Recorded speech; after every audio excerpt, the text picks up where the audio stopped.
સો high friends, તો ગુજરાતમાં paramedical એટલે કે નર્સિંગ કોર્સીસ માટેનું જે મેરિટ લિસ્ટ છે એ વેબસાઇટમાં અપડેટ કરી દેવામાં આવ્યું છે. અહીંયા મેરિટ લિસ્ટને લગતી જે પણ માહિતી છે એના પર આપણે ચર્ચા કરવાના છીએ અને મેરિટ લિસ્ટ આવ્યા પછી તમારે લોકોને શું કરવાનું રહેશે એની પણ માહિતી આપણે લેવાના છીએ. ઘણા બધી વિદ્યાર્થીઓને ઇન્સ્ટાગ્રામમાં પ્રશ્ન આવી રહ્યા હતા કે સર મેરિટમાં મને ભૂલ દેખાય છે તો મારે શું કરવાનું રહેશે, તો એ પણ આપણે ચર્ચા સાથે કરશું. મેડિકલ કમિટીની ઓફિશિયલ વેબસાઇટ છે એમાં તમે આવ્યા પછી પેરામેડિકલ એટલે નર્સિંગ કોર્સીસ માટેના પેજમાં આવ્યા પછી તમને આજની 1 ઓગસ્ટની અપડેટ છે અહીંયા તમને જોવા મળશે કે તમારું મેરિટ લિસ્ટ છે તે અપડેટ કરી દેવામાં આવ્યું છે. મેરિટ લિસ્ટ તમારું અપડેટ કરી દેવામાં આવે ત્યાર પછી 1 ઓગસ્ટથી લઈ અને 6 ઓગસ્ટ સુધીનો મેરિટ લિસ્ટમાં તમને કાંઈ પણ પ્રકારની ભૂલ દેખાતી હોય તો એને સુધારા માટેનો સમય છે તે આપવામાં આવ્યો છે.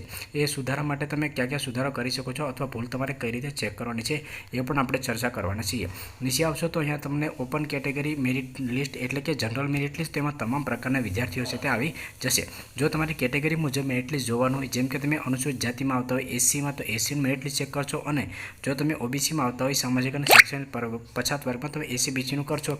ઈડબ્લ્યુએસમાં હોય, એસટીમાં હોય, વિધવા અથવા અનાથ બાળા કેટેગરીના ઉમેદવારો હોય તો એનું મેરિટ લિસ્ટ પણ તમને જોવા મળશે. જેમાં તમે આવતા હોય એ મેરિટ લિસ્ટ તમે ચેક કરી શકો છો અને જે જનરલ મેરિટ લિસ્ટ છે એમાં તમામ વિદ્યાર્થીઓ છે તે આવી જશે. ત્યાર પછી અહીંયા તમને નીચે જોવા મળશે કે જે પણ વિદ્યાર્થીઓને મેરિટમાં સમાવેશ નથી કરવામાં આવ્યો કોઈપણ કારણ અનુસાર, તો એના પર ક્લિક કરી અને પીડીએફમાં તમે નામ જોઈ શકો છો. જો તમારું નામ છે એ મેરિટ લિસ્ટમાં નામ ના હોય તો મેરિટ લિસ્ટમાં જે પણ સમાવેશ નથી કરવામાં આવ્યો એ પીડીએફમાં તમે જોઈ લેજો. જો એમાં તમારું નામ ના હોય તો એમાં તમને કારણ પણ જોવા મળશે કે તમારું ફોર્મ છે એ કઈ કારણથી રિજેક્ટ કરવામાં આવ્યું છે. અને ત્યાર પછી ઘણા બધા વિદ્યાર્થીઓને હું વિડીયોમાં વારંવાર કહેતો હોઉં છું કે તમે સ્ટેપ બાય સ્ટેપ વિડીયો જોવાનું રાખો જેથી કરીને તમને કાંઈ પણ પ્રકારનો પ્રશ્ન ના રહે.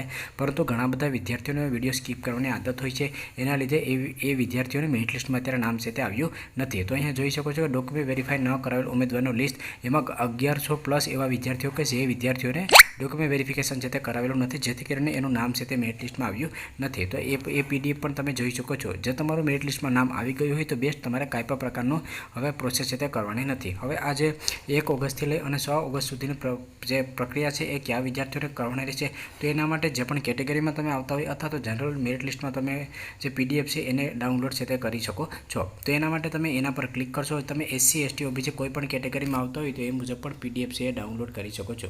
તમે જનરલ મેરિટ લિસ્ટ ડાઉનલોડ કરો, એસસી એસટી ઓબીસી ઈડબ્લ્યુએસ કોઈ પણ મેરિટ લિસ્ટ ડાઉનલોડ કરશો એમાં તમને આ પ્રકારનું જોવા મળશે. તો અહીંયા general merit list, category number હશે, તમારું યુઝર આઈડી, જેન્ડર હશે, ત્યાર પછી વિદ્યાર્થીનું નામ હશે, તમારું સ્ટ્રીમ એટલે કે તમે આર્ટ્સ કોમર્સ સાયન્સ શું કરેલું છે એ જોવા મળશે, તમારા મેરિટ માર્ક્સ જોવા મળશે અને ત્યાર પછી તમારી જે પણ કોર્સમાં એલિજિબિલિટી છે તે જોવા મળશે. તો અહીંયા તમારે શું જોવાનું છે કે તમારા જે પણ મેરિટ માર્ક છે એ બરાબર છે કે નહીં એ તમારે ચેક કરવાનું રહેશે. તો પહેલાં તમારું નામ તમારે જોવાનું છે, ત્યાર પછી તમારું સ્ટ્રીમ જોવાનું છે અને તમારે કેટલા મેરિટ માર્ક છે એ જોવાના છે અને કઈ કોર્સમાં તમને એડમિશન મળવાપાત્ર છે એ પણ તમને અહીંયા જોવા મળશે. એટલે કે પેલું નામ છે એની સામે અહીંયા તમને બીએસસી નર્સિંગમાં વાય જોવા મળશે, મતલબ એ કોર્સમાં એને એડમિશન મળવાપાત્ર છે.